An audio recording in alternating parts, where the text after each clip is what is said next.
Hello दोस्तों, आप सभी का एक नए वीडियो में स्वागत है। जैसा कि दोस्तों आप सभी का जो डीएलएड का एग्जाम होने वाला है उसके लिए हम आप लोगों को इम्पोर्टेंट क्वेश्चंस करा रहे हैं।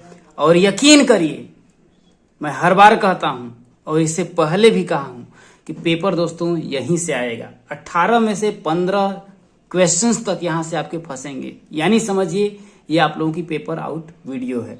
प्रीवियस ईयर के हम प्रश्नों को लेते हैं और उससे रिलेटेड जितने भी आपके प्रश्न बनते हैं पूरे का डिटेल में एनालिसिस के साथ हम लोग करते हैं। तो चलिए शुरू करने से पहले चैनल पे नए होगा सब्सक्राइब कर लीजिएगा। इससे पहले हमारी 2 वीडियो आ चुकी हैं, अगर आप लोगों ने देखा होगा तो आप जानते होंगे कैसा हम पढ़ा रहे हैं। आज का क्वेश्चन है दोस्तों कि रमेश के बगीचे में विभिन्न प्रकार के फूलों के पौधे लगाए गए हैं।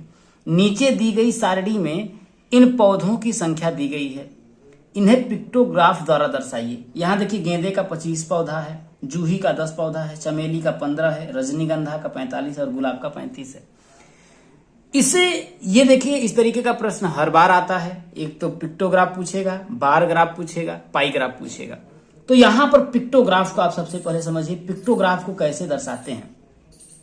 दोस्तों सबसे पहले यहां पर आपको मानना होता है कि यहां पर जैसे कि इसमें से देखिए कुछ मान लेंगे। जैसे हमने मान लिया यहां पर कि 5 पौधे के बराबर आप सपोज मान लीजिए एक तरीके का कोई प्रतीक चिन्ह मान लीजिए, मैंने स्टार मान लिया है, वैसे ही आप लोगों को मान लेना है।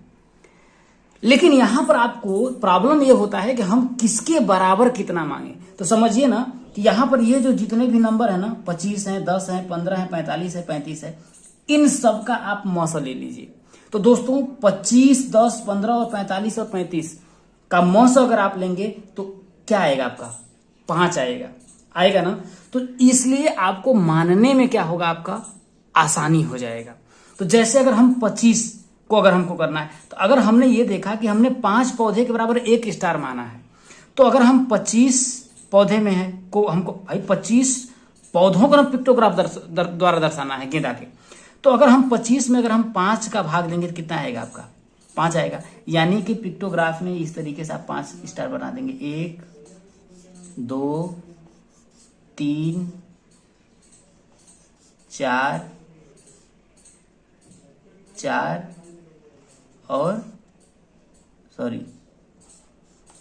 5, इस तरीके से आपने बना दिया। वैसे ही यहां पर जूही के 10 पौधे हैं, 10 फूलों की संख्या है।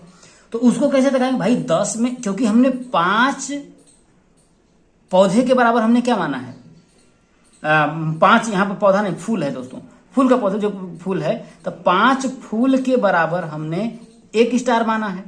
तो 10 फूल के बराबर हम कितना स्टार मानेंगे? तो 10 में अगर मैं 5 का भाग दूंगा तो कितना आपका आएगा? 2 स्टार आएगा। तो यहां पर आपको पिक्टोग्राफ इस तरीके से दिखा देंगे। हो गया। वैसे ही 15 का है, तो 5 फूल के बराबर 1 स्टार है, तो 15 फूल के बराबर कितना स्टार होगा? तो 15 में अगर मैं इस 5 से भाग दूंगा तो कितना आपका आएगा? 3। तो यहां पर आपका आएगा 3 स्टार। इस तरीके से हो गया। अब यहां पर देखिए आपके 45 हो गए। तो भाई 5 फूल के बराबर 1 स्टार, तो 45 फूल के बराबर कितना? तो 45 में हम 5 को भाग देंगे तो कितना आएगा? 9 आएगा। तो यहां पर 9 बना लेंगे। 1, 2, 3, 4, 5, 6, 7, 8, 9, इस तरीके से आप बना लेंगे। वैसे ही गुलाब के कितने हैं आपके? 35 हैं। तो 5 फूल के बराबर हमने 1 स्टार माना है, तो 35 फूल के बराबर कितना होगा? तो आपका यहां पर देखिए, आपका 35 में अगर आप 5 से भाग देंगे तो कितना आपका आएगा? 7।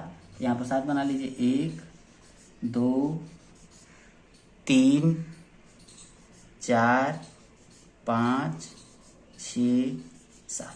इसी तरीके से आपका पिक्टोग्राफ द्वारा ये आपका प्रदर्शन हो चुका है दोस्तों। यहां पर सबसे ज्यादा दिक्कत स्टूडेंट को प्रॉब्लम होता है कि हम कितना के बराबर एक चिन्ह को माने। तो आप सब जितना भी है ना, सबका क्या करिए? मौसा ले लीजिए, और जो मौसा आएगा उसी के बराबर एक प्रतीक चिन्ह ले लेंगे। तो उससे आपको फायदा ये होगा कि सभी नंबर क्या होते हैं आपके? कटते जाते हैं, और बड़ा से बड़ा आप नंबर लेते हैं। तो यहां पर ये आपको फायदा होता है। तो उम्मीद आप लोगों को अच्छे से समझ में आ गया होगा। चलिए आगे बढ़ते हैं। अगला क्वेश्चन है दोस्तों कि दो संख्याओं का मौसम 35 है और लसव 525 है, उनमें से एक संख्या 175 है तो दूसरी संख्या होगी। आप जानते हैं इसका एक फार्मूला होता है। इसका क्या होता है? फार्मूला होता है। फार्मूला क्या होता है कि दो संख्याओं का गुणनफल, दो संख्याओं का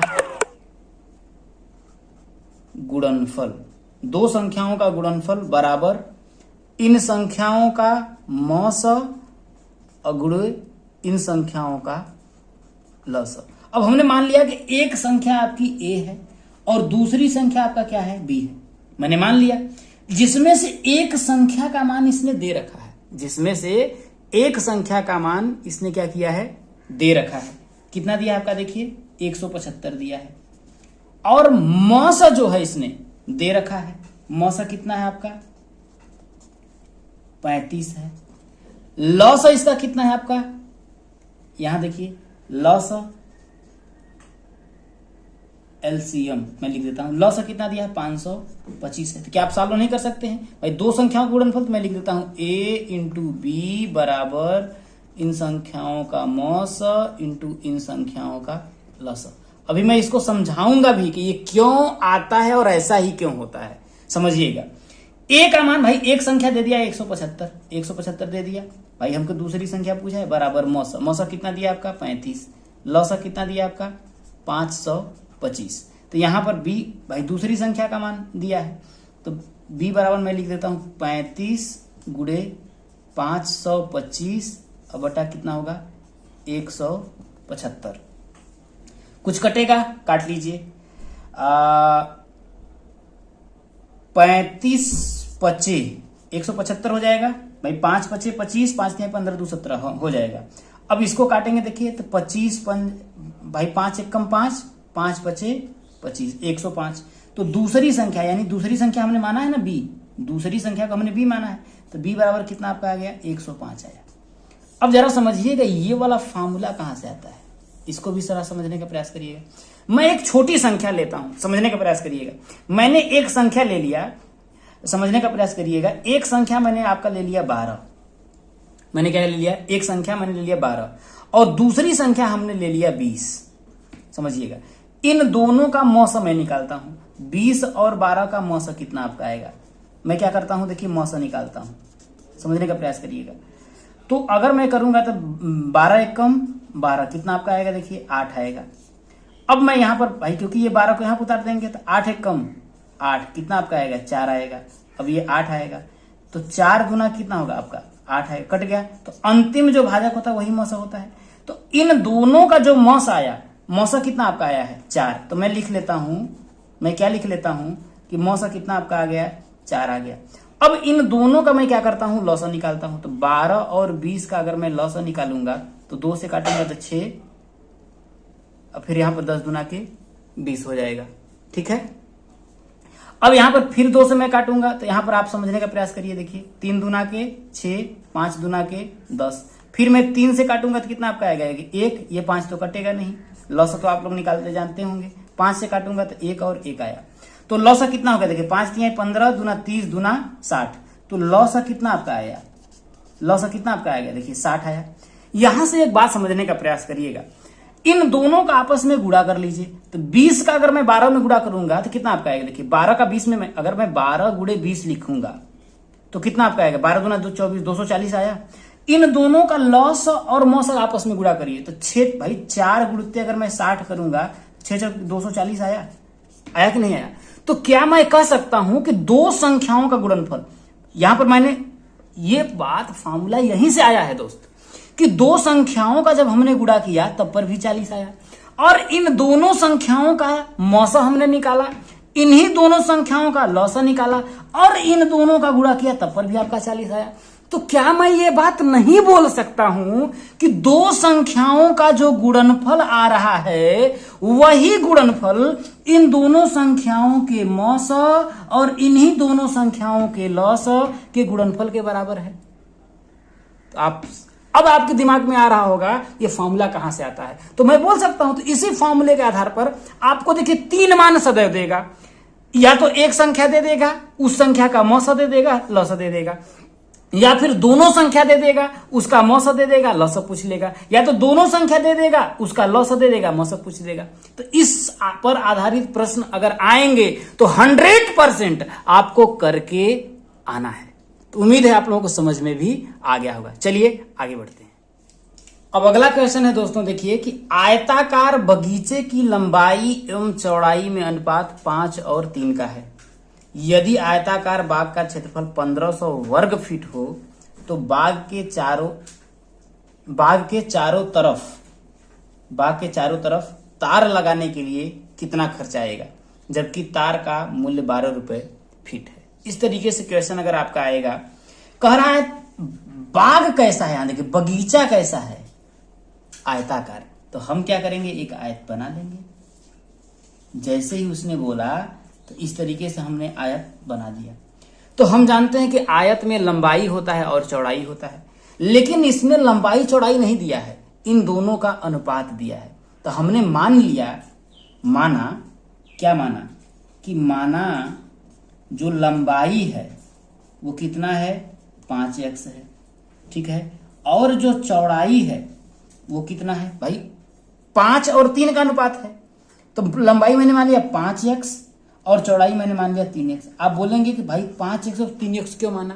अगर मैंने मान लिया कि लंबाई अगर आपका 10 दिया होता और चौड़ाई अगर हमने मान लिया 30 दिया है, लंबाई अगर मैंने मान लिया 30 है और चौड़ाई मैंने मान लिया 10 है, ये लंबाई वास्तविक है। लेकिन जब हम अनुपात निकालते हैं, क्या निकालते हैं, जब हम अनुपात निकालते हैं दोस्तों, तो इन दोनों में जो कॉमन होता है, तो 30 को क्या मैं लिख सकता हूं 3 गुणित 10, और 10 को मैं लिख सकता हूं 1 गुणित 10। इन दोनों में कॉमन क्या था, या 10 था, कॉमन था, कट गया, तो अनुपात कितना आया, 3 और 1 का आया। यहां तक बातें आप समझ गए होंगे। लेकिन हमें तो पता नहीं है कि इन दोनों में कॉमन क्या था, तो यहां पर हम x मान सकते हैं कि नहीं मान सकते हैं भाई, ये x रहा होगा कॉमन। अगर मैं 5x और 3x का फिर से अगर अनुपात निकालूं तो x कट जाएगा, तो क्या 5:3 आएगा।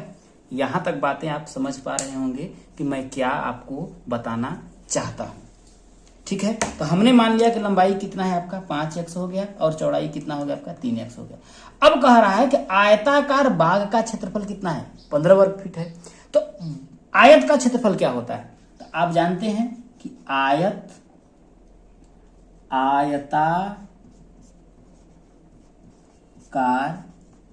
बाग का क्षेत्रफल, तो आयत का क्षेत्रफल क्या होता है, लंबाई अगुणे क्या होता है आपका चौड़ाई, यही तो होता है, और कुछ होता है, यही होता है। आप बोलेंगे भाई लेकिन आयताकार बाग का क्षेत्रफल दिया कितना है, यहां पर मिटा करके हम लिखेंगे कितना दिया है आपका 1500 वर्ग फीट दिया है, 1500 दिया है।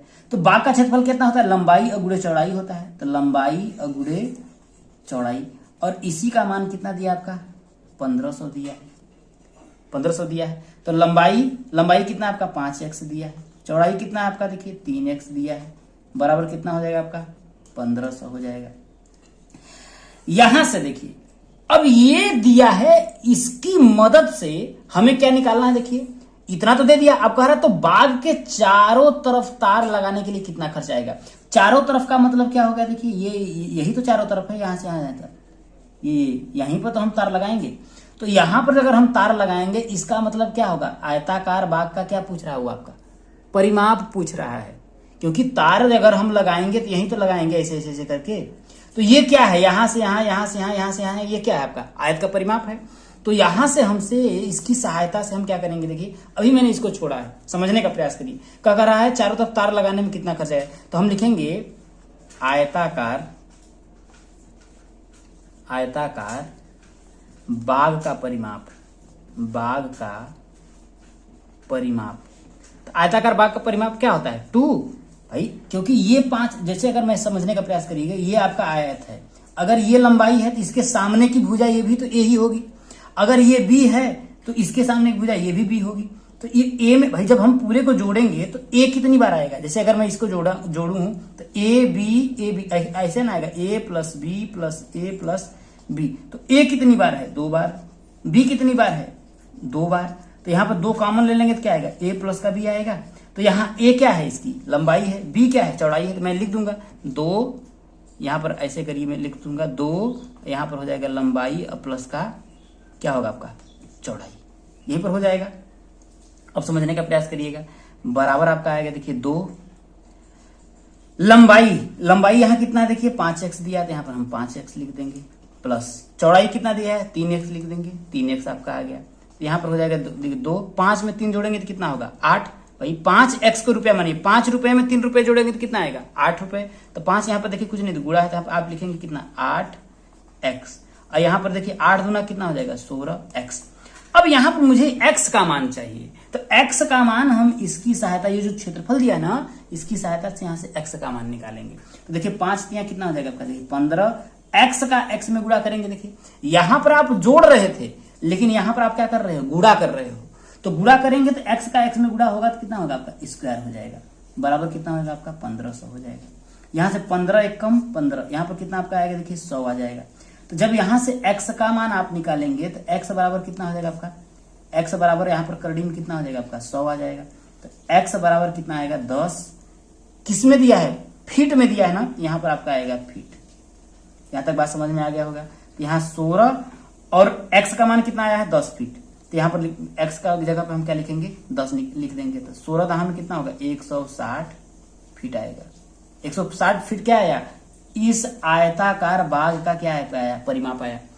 लेकिन यानी कि पूरी जो इसकी लंबाई है यहां से यहां तक वो 160 फीट है, लेकिन कह रहा है कि तार लगाने का जो खर्चा है वो 12 रुपए फीट है। आप जरा समझिएगा कि टोटल खर्च, यहां पर हम लिखेंगे कुल खर्च। आप जरा समझिएगा कि अगर एक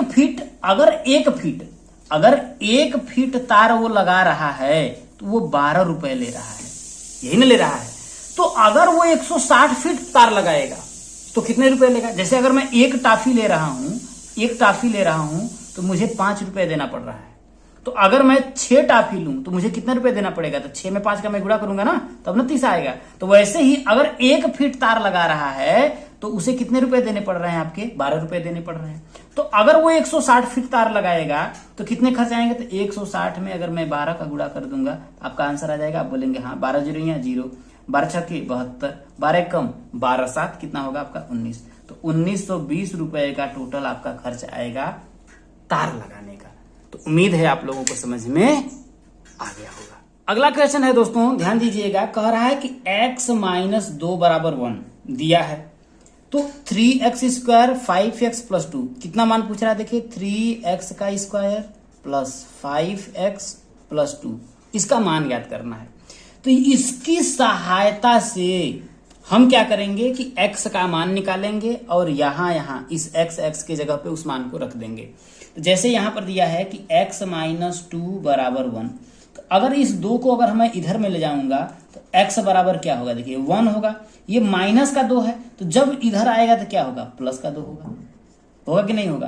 तो x बराबर कितना होगा 2 1 कितना होगा आपका 3। तो यही 3 यहाँ पर x के स्थान पर हमें रख देना है। तो यहाँ पर लिखेंगे 3 इंटू एक्स के जगह पे मैं लिखूंगा 3 का स्क्वायर प्लस 5 इंटू, देखिए कुछ नहीं है ना तो इसके बीच में गुणा ही होता है। तो x का मान कितना दिया देखिए 3 प्लस का कितना हो जाएगा आपका 2। यहाँ देखिए 3 का स्क्वायर, भाई 3 का स्क्वायर है तो इसका मतलब क्या है 3 का गुणा 2 बार, 3 गुणते 3, 3 तरीका कितना आएगा आपका 9, यहाँ गुणा है तो 3 तरीका कितना हो जाएगा 9, प्लस 5 का 3 में गुणा करेंगे तो 5 3 कितना हो जाएगा आपका 15, प्लस का कितना हो जाएगा आपका 2 हो जाएगा। 9 का 3 में गुणा करेंगे तो 9 तरीका कितना हो जाएगा आपका 27 प्लस 15 प्लस 2, जोड़ लीजिए, जोड़ेंगे तो कितना होगा 5 2 7, 7 2 कितना हो जाएगा, सॉरी 5 2 7 7 14 के 4 और 2 1 3 1 4, ये 44 इसका क्या हो जाएगा आपका आंसर हो जाएगा। ध्यान रखिएगा इस तरीके का प्रश्न अभ्यास कर लीजिएगा आप लोग, हर बार आता है और इस बार भी आएगा। अगला क्वेश्चन पूछ रहा है दोस्तों, देखिए कह रहा है कि 4 अंकों की सबसे बड़ी संख्या और 3 अंकों की सबसे छोटी संख्या का योगफल ज्ञात करिए। ध्यान रखिएगा 4 अंकों की सबसे बड़ी संख्या, 4 अंकों की सबसे बड़ी संख्या, यही बोला उसने। तो 4 अंकों की सबसे बड़ी संख्या, अगर सबसे बड़ी संख्या कह रहा है तो 4 ठो आप 9 लिख देंगे। यहां पर हमने आपको बताया कि सबसे बड़ी संख्या में आप क्या करेंगे कि अगर बड़ी बोला तो 4 ठो 9 लिख देंगे। अब यहां पर क्या बोल रहा है, 3 अंकों की सबसे छोटी संख्या, तो हमने बताया है कि 3 अंकों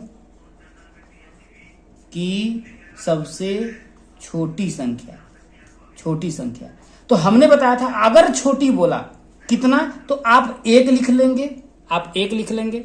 इसके बाद क्या करेंगे, इसके बाद क्या करेंगे भाई, कितना बोला, 3 अंक बोल रहा है, तो भाई 1 तो हो गया, 1 अंक और लिखना है, 2 अंक और लिखना है, तो 2 ठो 0 लगा देंगे। तो ये 3 अंकों की सबसे छोटी संख्या होगा। अब कह रहा है आपको यहां पर योगफल ज्ञात करना है, तो योगफल लिखेंगे, योगफल, योगफल बराबर सबसे बड़ी संख्या कितनी है आपका 99,999। और 3 अंकों की सबसे छोटी संख्या कितनी है आपका 100 है, तो आप यहाँ पर 100 कर लेंगे। इसको आप क्या करेंगे, जोड़ देंगे, 9 आएगा, 9 आएगा, 9 1 10, 9 1 10, 10,000 आपका 99 हो जाएगा, आपका आंसर हो जाएगा। एक बात यहां से एक कंसेप्ट और आपका बनता है, ध्यान रखिएगा कि 3 अंकों की सबसे जो छोटी संख्या है, चाहे 3 अंक की हो, चाहे 4 अंक की हो, चाहे 5 अंक की हो, चाहे 10 अंक की हो, इससे मतलब नहीं है। अगर सबसे छोटी संख्या में अगर मैं 1 घटाता हूं, ध्यान रखिएगा मैंने क्या बताया कि अगर कितने भी अंक की हो छोटी संख्या, अगर उसमें अगर मैं 1 घटाएंगे, 1 घटाने पर क्या प्राप्त होगा, अगर मैं इस 100 में से अगर आपको 1 मैं घटा देता हूं तो 1 कर जाते का हो गया 10, 10 में से जाएगा कितना 9, तो यहां पर 9 बचा, 99 आया। क्या पता चला कि अगर 3 अंक की सबसे छोटी संख्या थी तो उसमें से 1 घटा दिया तो हमें 99 प्राप्त हुआ, जो क्या होगा 2 अंक की क्या होगा सबसे बड़ी संख्या होगी, बड़ी संख्या होगी। तो ध्यान रखिएगा, इस बात को आप याद रखिएगा कि सबसे छोटी संख्या में 1 घटाने पर, जैसे कितने भी अंक की हो, 2 अंक की हो, चाहे जैसे अगर 2 अंक की ही सबसे छोटी संख्या कितना है 10, उसमें से 1 घटाएंगे तो कितना आएगा 9 आएगा, तो 1 अंक की सबसे बड़ी संख्या प्राप्त होगी। और यह भी ध्यान रखिएगा कि सबसे बड़ी संख्या में चाहे कितने भी अंक की हो, सबसे बड़ी संख्या में 1 जोड़ने पर, जैसे यहां पर 99,999 था, सॉरी 9,999 था, अगर 1 जोड़ेंगे तो जो संख्या प्राप्त होगी कितना आपका आएगा, देखिए 10,000 आ गया ना, तो वो उससे 1 अंक अधिक, जैसे भाई यहां पर 4 अंक था, 1 जोड़ दिया तो यहां पर कितना हो 1 2 3 4 5 अंक की सबसे छोटी संख्या प्राप्त होगी। ठीक है ना, किसी भी संख्या में अगर सबसे छोटी संख्या है, अगर 1 घटाएंगे, अगर वो 3 अंक की सबसे छोटी है तो 1 घटाने पर जो हमें प्राप्त होगा, यानी कि 2 अंक की जो संख्या होगी वो सबसे बड़ी संख्या प्राप्त होगी, चाहे वो 2 अंक की हो। अगर मैं मान लेता हूं 4 अंक की सबसे छोटी संख्या है, तो 4 अंक की सबसे छोटी संख्या है, अगर मैं उसमें से 1 घटाता हूं तो 1 को आप ऐसे नीचे कर लीजिए, घटा दिया, अब कितना आया 3 आया ना, तो 3 अंक की सबसे बड़ी संख्या प्राप्त होगी। अगर 3 अंक की सबसे बड़ी संख्या है, अगर मैं उसमें 1 जोड़ता हूं, मैंने 1 जोड़ दिया, तो 1 जोड़ दिया तो कितना आपका आया, देखिए 4 अंक की सबसे छोटी संख्या प्राप्त होगी। तो उम्मीद है आप लोगों को ये बातें समझ में आ गई होंगी। एक बार दिल आप लोग भेज दीजिएगा दोस्तों। चलिए आगे बढ़ते हैं। अब अगला क्वेश्चन है दोस्तों, देखिए कि रचित अपनी आय का 80% खर्च करके 120 रुपए मासिक बचाता है, तो उसकी मासिक आय और खर्च दोनों पूछा है, ज्ञात करिए। आप जरा समझिएगा कि हम मान लेते हैं कि हर कुछ हमेशा, मैंने आप लोगों को बताया है कि 100% होता है कि नहीं। जैसे अगर आपके पास 30 रुपए है, अगर आपने किसी से मांगा, कहा आपने 50% हमको दे दो, तो अब 30 का 50% निकालेंगे, क्योंकि 30 अपने आप में क्या है 100% है। अब मैंने कहा कि 30 भाई हमको 50% दे दो, तो अगर 30 का फिर हम क्या करते हैं 50%, 50% का मतलब क्या हो गया आधा ना, ये 100% का कितना है 50% आधा है, तो भाई 50, अब परसेंट को हटाएंगे तो बटा कितना हो जाता है आपका 100 हो जाता है, काटेंगे तो 1 बटा कितना हो जाएगा आपका 2 हो जाता है, भाई 30 इंटू 1 बटा के 2 हो जाता है, काटेंगे कितना आपका आएगा 15। वैसे ही समझिए यहां पर क्या बोल रहा है कि रचित जो है अपनी आय का 80% खर्च करके 120 रुपए मासिक बचाता है। अब जरा समझिएगा, अगर वो 100% था भाई, क्योंकि उसकी टोटल जो आय है 80% 100% रही होगी। अब 100% में वो 80% खर्च कर देता है कि नहीं। अब यहां पर हम देखेंगे कि खर्च करता है, खर्च करता है, खर्च कितना करता है भैया 80%। अगर 80% उसने खर्च कर दिया तो उसने बचाया कितना प्रतिशत होगा। तो आप बोलेंगे भाई टोटल 100 में से 80 तो खर्च कर दिया है, तो बचाया कितना होगा भाई। 100 में से अगर मैं 80 को घटा दूंगा तो कितना आएगा 20%, ये नहीं बचाया होगा। लेकिन वो कह रहा है, क्या कह रहा है कि बचाया कितना है, वो 120 रुपए बचाया है कि नहीं। तो कह रहा है उसकी मासिक आय एवं खर्च ज्ञात करिए। तो हमने माना मासिक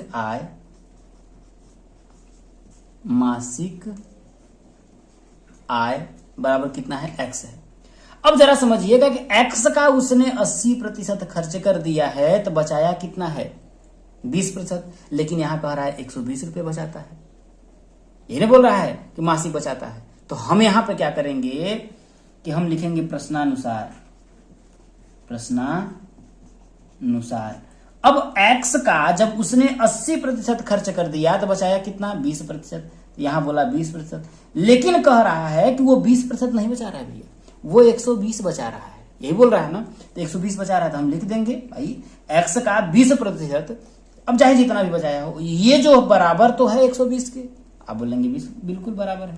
तो यहां पर लिखेंगे x इंटू 20। अब प्रतिशत को करेंगे तो कितना आएगा, नीचे आएगा बटा के 100। अब बराबर कितना होगा 120 होगा। अब 20 से अगर 120 को काटेंगे तब कितना होगा 20 छके 120। तो x बराबर कितना होगा, देखिए इस 100 का इस 6 में गुणा करेंगे तो कितना आएगा आपका 600 आ जाएगा। यानी कि उसकी मासिक जो आय है वो कितना है 600 है। तो मासिक आय यहां पर हमने माना है ना कि मासिक आय x है, तो x का मान कितना आपका आ गया 600 आया। अब कह रहा है खर्च ज्ञात करिए। तो खर्च कितना था 80%, तो यहां पर हम लिखेंगे खर्च बराबर x का 80%। तो x कितना था आपका, x हमने निकाला है कितना है आपका 600 है। तो 600 का 80 बटा कितना हो जाएगा आपका 100। 2 शून्य से आपका 2 शून्य कट जाएगा। 8 का 6 में गुणा करेंगे तो 8 छके 48, 480 आ जाएगा। या फिर अगर 120 रुपए वो यहां पर खर्च कर देता है तो हम यहां पर खर्च भी ऐसे निकाल सकते हैं कितना कि आय में से अगर मैं खर्च को घटा दूं, बचत, ये बचत 120 रुपए बचत करता है ना। अगर मैं आय में से बचत को घटा दूं तो क्या मेरा आपका खर्च आ जाएगा। तो आय कितना है 600, बचत कितने का 120, तो खर्च कितना किया होगा 400 का 80। इस तरीके से भी आप सॉल्व कर सकते हैं। उम्मीद है आप लोगों को समझ में आया होगा। दोस्तों एक प्रश्न है आपका कि पटरी एवं प्रकार की सहायता से 90 अंश एवं 120 अंश का कोण बनाइए। ये प्रश्न आप लोगों का पूछा जाता है। इस प्रश्न को आप सब कैसे करेंगे, तो इस प्रश्न को करने के लिए आप देखिए मैं ऐसे ही बता देता हूं कि सबसे पहले एक सिंपल लाइन आप खींच लेंगे। सिंपल लाइन खींचने के बाद मान लेते हैं इसका एक केंद्र बिंदु होगा। इस केंद्र बिंदु से एक आप इस तरीके का गोला बनाएंगे, इस तरीके का गोला बना लीजिएगा आप लोग। गोला बनाने के बाद जैसे ये जो है इस लाइन को यहां पर काटता है, तो यहां से भाई कोई भी जितना ये आपका चाप था ना भाई, इसी चाप का, ये नहीं कि आप उसको छोटा करेंगे या बड़ा करेंगे, जितना आपने गोला बनाया यहां से लेकर के एक ऐसे चाप लगाएंगे तो ये जो कोण काटेगा वो यहां से 60 अंश का कोण बनाता है। ठीक है। अब अगर यहीं से फिर उसी चाप का ऐसे अगर आप काटेंगे तो यहां पर जो ये इसको काटेगा वो 120 अंश का कोण बनाएगा। बात समझ में आया। अगर हमको 90 अंश बनाना है तो 90 अंश जानते हैं 60 और 120 के बीच में होगा। तो यहां से मैं क्या करूंगा, एक चाप यहां पर लूंगा ऐसे, फिर यहां से एक चाप ऐसे लूंगा तो ऐसे काटेगा। इसको इस तरीके से अगर मैं मिला दूंगा तो ये जो कोण बनेगा आपका 90 अंश का कोण बनेगा। इस तरीके से चाहे अगर जैसे मैंने 30 अंश का पूछा तो यहां से मैं एक चाप ऐसे लूंगा और यहां से एक चाप ऐसे लूंगा, ये काट दूंगा तो आपका 30 अंश का कोण बन जाएगा। तो उम्मीद है जितने भी प्रकार के आपके कोण बन पूछेगा आप आसानी से बना लें। अब अगला क्वेश्चन है दोस्तों, यहां पर देखिए कह रहा है त्रिभुज किसे कहते हैं। भुजाओं एवं कोणों के आधार पर त्रिभुज के नामों का सचित्र वर्गीकरण कीजिए। अब इस चीज को आपको समझना है, त्रिभुज से रिलेटेड जितने भी आपके कॉन्सेप्ट होते हैं मैं पूरा आप लोगों को बताने वाला हूं। तो सबसे पहले क्या बोला, देखिए अगर हम यहां करें तो कह रहा है त्रिभुज किसे कहते हैं। तो यहां पर अगर आप त्रिभुज को लिखेंगे, देखिए तो त्रि प्लस भुज कर सकते हैं। तो त्रि का मतलब क्या होता है, तीन। अब भुज का मतलब क्या होता है, भुजा। इसका मतलब कि तीन भुजाओं से घिरी हुई, भाई ये एक भुजा ये हो गया, जैसे अगर मैं इसका नाम दे दूं तो ए बी सी हो गया। तो तीन भुजाओं से घिरी हुई, भाई तीन भुजा, एक भुजा ए बी हो गया, एक भुजा बी सी हो गया, एक भुजा आपका ए सी हो गया। तो तीन भुजाओं से घिरी हुई कैसी आकृति, एक बंद आकृति। क्या हम बोलेंगे कि तीन भुजाओं से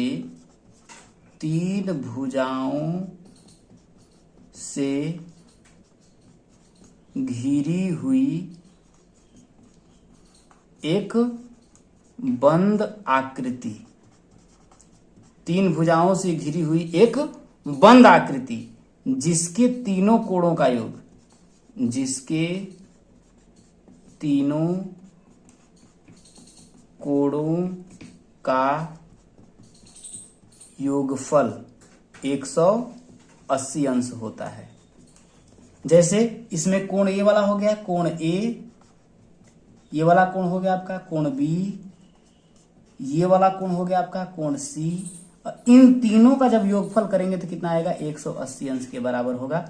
उसे हम क्या बोलते हैं, त्रिभुज बोलते हैं। यहां तक बात समझ में आया। अब कह रहा है भुजाओं के आधार पर और कोणों के आधार पर त्रिभुज के नाम बताना है। तो देखिए अब भुजा के आधार पर हम बताते हैं। देखिए किसके आधार पर, भुजा के आधार पर। भुजा के आधार पर आपके तीन प्रकार के कोण होते हैं। कौन कौन सा, पहला ध्यान दीजिएगा, क्या होता है, समबाहु। क्या होता है, समबाहु त्रिभुज होता है। कौन सा, समबाहु त्रिभुज होता है। दूसरा सम द्विबाहु होता है, द्विबाहु त्रिभुज होता है, द्विबाहु त्रिभुज होता है। और तीसरा विषम बाहु होता है, विषम बाहु त्रिभुज होता है। यहां तक बातें आप समझने का प्रयास करिए। समबाहु त्रिभुज में क्या होता है, समबाहु त्रिभुज में क्या होता है, देखिए यहां सम का मतलब क्या होगा, बराबर, बाहु मतलब भुजा, मतलब एक ऐसा त्रिभुज जिसकी तीनों भुजाएं क्या हो, समान हो, बाहु हो, सम मतलब बराबर हो। जैसे इसका मतलब कि ए बी बराबर बी सी बराबर ए सी। अगर ए बी की लंबाई 4 है तो बी सी की लंबाई 4 होगी और ए सी की भी लंबाई 4 होगी। यहां तक बातें समझ में आप लोगों को आ गई होंगी। समद्विबाहु त्रिभुज में क्या होता है दोस्तों, समद्विबाहु त्रिभुज में क्या होता है कि देखिए सम मतलब बराबर, द्वि मतलब दो, और बाहु मतलब भुजा, मतलब एक ऐसा त्रिभुज जिसकी दो भुजाएं बराबर हो। जैसे मैंने लिखा ए बी सी, अगर मैंने ये 4 मान लिया तो ये भी 4 होगा, लेकिन ये 4 नहीं होगा, ये 3 हो सकता है, 2 हो सकता है। ये बातें आप लोगों को समझ में आ रही होंगी। अब विषम बाहु त्रिभुज में मतलब क्या होता है, तीनों भुजाएं जो होती हैं आपकी असमान होती हैं। तीनों भुजाएं क्या होती हैं, असमान होती हैं। यहां पर जैसे ये अलग होगा, जैसे ये 3 हो गया तो ये 4 हो गया, ये 5 हो गया, तो ये क्या होगा आपका विषम बाहु त्रिभुज हो जाएगा। एक चीज और याद रखिएगा दोस्तों, त्रिभुज इसमें एक चीज हो जाता है, बनना कैसे संभव है, तो ध्यान रखिएगा। जैसे अगर आपका एक त्रिभुज हो गया, अच्छे से समझने का प्रयास करिएगा। जैसे मैंने मान लिया ए बी सी मान लिया, त्रिभुज की रचना तभी संभव है जब उसकी दो भुजाओं का योग सदैव तीसरी भुजा से क्या होगा, बड़ा होगा। मतलब यहां पर बात समझने की, जैसे अगर मैंने कह दिया कि जैसे यहां पर एक त्रिभुज हो गया, जैसे ए मैंने इसकी भुजा मान लिया ए है, इसकी भुजा बी है, इसकी भुजा सी है, तो इन दोनों भुजाओं का योग मतलब किसी भी दो भुजा का योग, जैसे ए, भाई ए बी का मान कितना है, ए है, ए और इसका ए प्लस बी, तो ये भुजा जो होगा सदैव बड़ा होगा तीसरी भुजा से। चाहे मैंने किया ए प्लस सी कर दिया, ये भी बड़ा होगा सदैव किससे, तीसरी भुजा से। यानी कि दो भुजाओं का जो योगफल है सदैव बड़ा होगा तीसरी भुजा से। अगर मैं जैसे इसका नाम देता हूं, जैसे मैंने ये 3 दे दिया, इसका मान मैंने 4 दे दिया, इसका मान मैंने 5 दे दिया, तो मैंने कहा देखिए ए प्लस बी, तो ए प्लस बी का मतलब ए बी का मान कितना दिया है आपका, देखिए 3 दिया है। यहां देखिए बीसी का मान कितना दिया है आपका, 4 दिया है। अगर हम जोड़ेंगे तो 4 3 कितना आएगा आपका, 7 आएगा। और तीसरी भुजा क्या है, 5 है। तो देखिए ये सदैव 5 क्या है, बड़ा है ना भाई, 7 जो है बड़ा है ना 5 से, तभी त्रिभुज संभव है। आप ये नहीं कह सकते कि दो भुजाओं का जो मान है वो बराबर है तीसरी भुजा के। अगर ऐसा हो गया तो त्रिभुज संभव ही नहीं होगा। क्यों नहीं होगा, इसको भी समझने का प्रयास करिएगा। अगर जैसे मैं मान लेता हूं कि एक भुजा आपका 5 है, एक भुजा 2 है, एक भुजा 3 है, ये मान कभी संभव है? अब इन दोनों का योग अगर मैंने किया तो 5 किया। आप समझिए एक रेखा मैं लिख रहा हूं, खींच रहा हूं, इसकी लंबाई कितनी है आपकी, 5 है, इसकी लंबाई कितनी है, 5 है। अब मैं ये कह रहा हूं, आप जरा समझिए कि मुझे त्रिभुज बनाना है, तो अगर जैसे भाई इन दोनों को जोड़ेंगे तो 5 आएगा। अब हम क्या कर रहे हैं, एक धागा लिए, इन दोनों को जोड़ दिए 5, तो अगर यहां से यहां तक अगर मैं धागे को तानूंगा तो ये इसी पर ना आ जाएगा, इधर कहां से आएगा। अगर 6 रहता है तो हल्का सा इस तरीके का होता। अब मैं इससे धागे को तान दे भाई, अगर मैं इन दोनों को जोड़ दिया, 5 सेंटीमीटर का मैंने धागा लिया, अब 5 सेंटीमीटर का एक धागा ही है, तो अगर थोड़ा सा ये बड़ा रहता तब तो इधर तनेगा, नहीं तो इधर आप तानेंगे तो टूट जाएगा। आप उम्मीद है समझ पा रहे होंगे। तो मैंने भुजाओं के आधार पर आप लोगों का यहां पर बता दिया है। एक चीज और मैं यहां पर आप लोगों को बता देता हूं, याद रखिएगा। समबाहु त्रिभुज का जैसे अगर क्षेत्रफल पूछ दिया तो करड़ी में 3/4 क्या होता है आपका, भुजा का स्क्वायर होता है। विषम बाहु त्रिभुज का क्षेत्रफल होता है, करड़ी में होता है s माइनस ए, s माइनस बी और s माइनस सी। जहां पर यश जो है वो अर्ध परिमाप है। क्या है, अर्ध परिमाप है।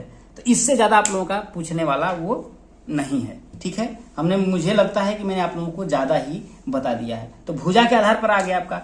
अब आपको अगर मैं कोणों के आधार पर बताऊं, किसके, कोणों के आधार पर, कोणों के आधार पर, अगर कोणों के आधार पर अगर आपको मैं बताऊं तब पर भी आप लोगों का 3 प्रकार का त्रिभुज होता है। कितना, 3 प्रकार का। पहला एक होता है न्यून कोण त्रिभुज, एक होता है आपका समकोण त्रिभुज। क्या होता है, समकोण त्रिभुज। और एक होता है अधिक कोण त्रिभुज। क्या होता है, अधिक कोण त्रिभुज। न्यून कोण त्रिभुज में क्या होता है कि तीनों कोण त्रिभुज के, मैंने बताया यहां पर देखिए, मैंने बताया ना कि तीनों कोणों का योगफल 180 अंश होता है। तो तीनों कोण जो होंगे वो 90 अंश से क्या होंगे, छोटे होंगे। 90 अंश से क्या होगा, यहां पर 90 अंश से छोटा होगा। एक कोई भी तीनों कोण जो है न्यून कोण में 90 अंश से छोटा होगा। समकोण में क्या होगा कि एक कोण कितना होगा आपका, 90 अंश का होगा। इसमें समकोण में एक कोण आपका कितना होगा, 90 अंश का होगा। इस तरीके से जैसे समकोण हम बनाते हैं तो एक कोण जो आपका 90 अंश का होगा। और अधिक कोण में क्या होगा, एक कोण जो होगा, एक कोण क्या होगा, 90 अंश से अधिक होगा। उम्मीद है कि यहां तक आपको बातें समझ में आ गई होंगी। चलिए दोस्तों आगे बढ़ते हैं। अगला क्वेश्चन क्या पूछा है दोस्तों कि देखिए, एक आयत की लंबाई 50 मीटर है। अब आयत जैसे ही बोला, मैं क्या करता हूं, एक आयत बना लेता हूं। ठीक है, मैं क्या करता हूं, एक आयत बना लेता हूं। इसमें ये इसकी लंबाई होती है, ये इसकी चौड़ाई हो गई। लंबाई उसने दे रखा है 50 मीटर है। अब कह रहा है उसका परिमाप 180 मीटर है, तो उसका क्षेत्रफल ज्ञात करिए। अब हम जानते हैं कि आयत का जो क्षेत्रफल होता है उसका जो फॉर्मूला होता है आप सभी जानते हैं, क्या होता है, लंबाई अगुणे चौड़ाई होता है। ये होता है। लंबाई तो हमें पता है, लेकिन क्या हमें चौड़ाई पता है? आप बोलेंगे नहीं। तो ये जो इसका परिमाप दिया है ना, इसकी सहायता से हम चौड़ाई निकालेंगे। तो हम जानते हैं कि आयत का परिमाप